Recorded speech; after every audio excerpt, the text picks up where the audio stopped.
হাবুল, ইরে হাবুল, কোথায় গেলি রে? হাবুল,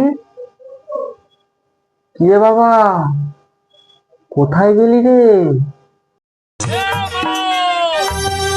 মারে মা, দরজা খুলে দেখ তোরে হাবল এসেছে। হাবল এসেছে। বলো বাবা, কোথায় ছিলিস বাবা? এত করে ডাকছিলাম।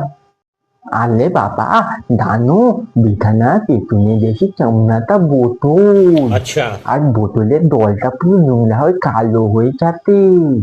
কিন্তু খেয়ে দেখলাম কি তেতো। ওজন্য আমি বোতল দুটো বাইরে ফেলে দিয়েছি। शाबाश बेटा। ঠিক করলি বাবা? হ্যাঁ, তা ভালোই করেছিস। কি? তুই কি করেছিস এই কথা?